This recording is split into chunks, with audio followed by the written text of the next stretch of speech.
হ্যাঁ, আওয়ামী লীগের অপরাধ তো জামাত ইসলামের অপরাধের চেয়ে বেশি না। যারা ভাবছে আওয়ামী লীগ বিলুপ্ত হয়ে যাবে তারা হলো গাধা, গাধা। এবং সামনের ইলেকশনে যদি আওয়ামী লীগ স্পেস না পায়, একদমই স্পেস না পায়, তাহলে এই যে বাহিরে ডিম ছোড়ার কালচার, এই ডিম ছোড়ার পরিবর্তে ইট পাটকেল ছোড়ার ঘটনাও ঘটতে পারে যদি তারা বাংলাদেশে রাজনীতি করার স্পেস না পায়। তারা তো তাদের রাজনৈতিক প্রক্রিয়া শেষ করে দিবেন, ওরা তো মারামারি করে। এই যে পারসেপশন তারা কিন্তু ক্ষতিগ্রস্ত হচ্ছে, তারা রাজনীতি করে না। তো এই জায়গা থেকে রাজনৈতিক দল সমূহের প্রতি আমাদের আহ্বান যে সবাইকে সহনশীল হতে হবে, আমাদেরকেও সহনশীল হতে হবে, আমাদেরকেও মানবিক হতে হবে। এক যুদ্ধে জিতে আমরা আজীবনের জন্য জয়ী থাকবো না, এটা মনে রাখতে হবে। আমরাও পরাজিত হব এবং আমরা পরাজিত হব। আর এই সময় আওয়ামী লীগ আসার কথা 6 মাস পরে, 6 বছর পরে আওয়ামী লীগ আসার কথা 6 বছর পরে, কিন্তু এখানে এমন কার্যক্রম হয়েছে যে 6 মাস পরে, 1 বছর পরেই আওয়ামী লীগের প্রাসঙ্গিকতা শুরু হয়ে গেছে, আওয়ামী লীগের পক্ষে কথা বলতেছে, আগেই ভালো আছে এই ধরনের ডায়লগ দিচ্ছে। এই সুযোগটা কে করে দিচ্ছে? এই সুযোগটা ডক্টর ইউনূস করে দিচ্ছে, আমরা করে দিচ্ছি, বিএনপি করে দিচ্ছে, জামাত করে দিচ্ছে, এনসিপি করে দিচ্ছে। সবাই যেভাবে আওয়ামী লীগকে তার নিজের দলে নেওয়ার জন্য চেষ্টা করছে, তাহলে আওয়ামী লীগকে নিজের দলে চেষ্টা করা মানে কি? মানে এই লোকগুলো মোটেও খারাপ না। তাহলে এই লোকগুলো যদি খারাপই না হয়, তাহলে তারা নিজের দল নির্বাচন করলে সমস্যা কি? নিজের দলে রাজনীতি করলে সমস্যা কি?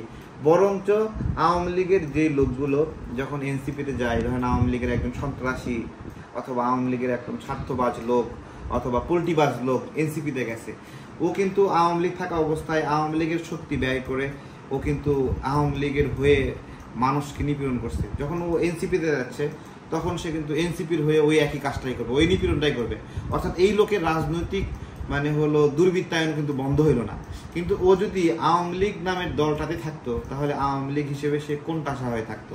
তার মানে যারা নিপীড়ক, ধান্দাবাজ, পোল্টিবাজ, তারা কিন্তু আগেও ভালো ছিল, এখনো ভালো আছে।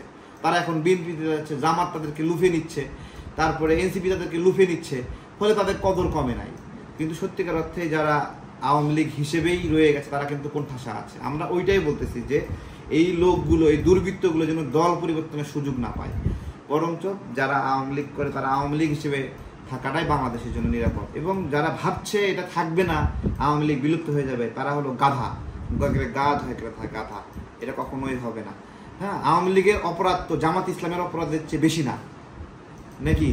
যদি ক্যাটাগরি করেন যে গণহত্যায় অভিযুক্ত কোনো দল নির্বাচন করতে পারবে না, আইন করেন গণহত্যায় অভিযুক্ত দল নির্বাচন করতে পারবে না, তাহলে শুধু আওয়ামী লীগের নাম বাদ যাবে নাকি জামাতের নামও বাদ যাবে?